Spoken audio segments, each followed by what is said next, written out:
Motion की आने की जरूरत हुई। पार्लियामेंट्री डेमोक्रेसी का ये हाल हो गया है कि इस सदन में कोई चर्चा ही नहीं होती। अब नो कॉन्फिडेंस जैसी मोशंस को लाके मणिपुर की चर्चा करके आज हाउस काम कर रहा है। और यही कारण है कि 16वीं लोकसभा के इस सरकार के पिछले 9 सालों में 16वीं लोकसभा में सबसे कम सिटिंग्स हुई थी और ये वाली तो 1957 के बाद मुझे लगता है सबसे कम होगी। तो इसका बड़ी दुख की बात है sir. The agenda today, I would say, is not a question of votes. It is a question of confidence.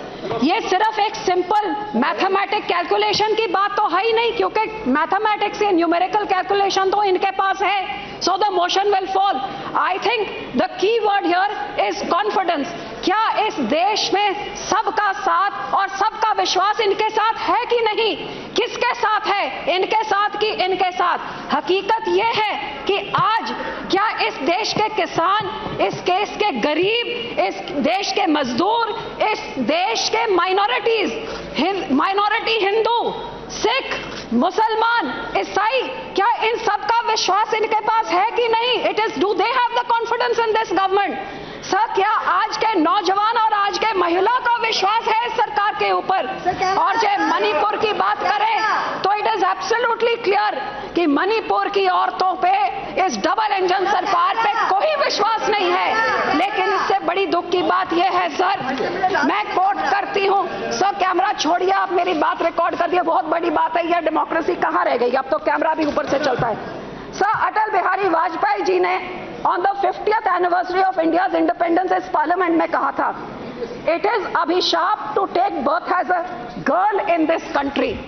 Sir, कितनी दुख की बात है कि आज अमृत काल चल रहा है, 75वां साल हो गया और आज भी हम वही अट्रॉसिटीज को डिस्कस कर रहे हैं जो उस टाइम डिस्कस कर रहे हैं। What happened in Manipur is totally shameful and it is एक ह्यूमैनिटी के ऊपर एक कलंक है और उसकी जितनी सख्त निंदा करी जाए वही कम है। मैं पूछना चाहूंगी कि इस सरकार की माइनॉरिटी कमीशन क्या कर रही है?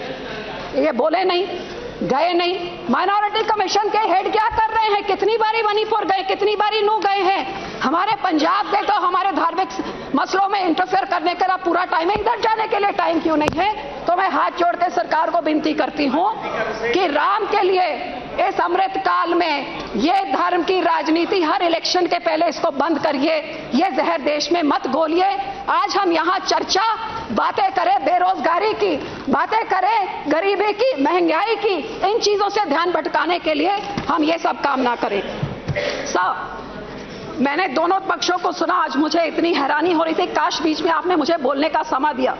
यहाँ पे बोले राहुल जी, बहुत उनके दिल में दर्द था, यात्रा करी है उन्होंने यहाँ से वहां तक, भारत माता के कातिलों को बताया, इनके देश के भारत माता के हथियार बताया, केरोसिन की बात करी। अरे भैया, सारा देश इन्होंने घूम लिया, काश यहाँ पे आप जाके विधवा कॉलोनी में घूम लेते, जहां 1984 में आपने सिखों के ऊपर केरोसिन से गले में टायर से साड़ साड़ के वो औरतों को विधवा किया और हजारों लाखों औरतों को विधवा करने के बाद वो हथियार सज्जन कुमार के घर के पास आपने विधवा कॉलोनी बसाई।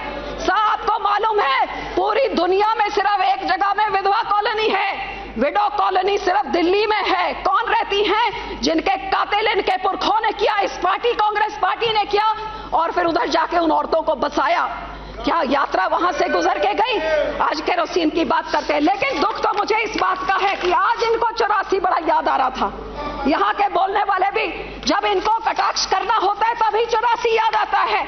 अरे भैया, 9 सालों में 84 को इंसाफ देने का क्यों नहीं अंदर ठोसा इनको? आज तक क्या 84? आप कितनी बारी विधवा कॉलोनी गए हैं? हकीकत यह है, दुख इस बात का है कि जब मणिपुर की बात होती है तो वो राजस्थान की बात करते हैं, वो राजस्थान की बात सुन के तो फिर दोनों रल मिल के 84 की बात करते हैं।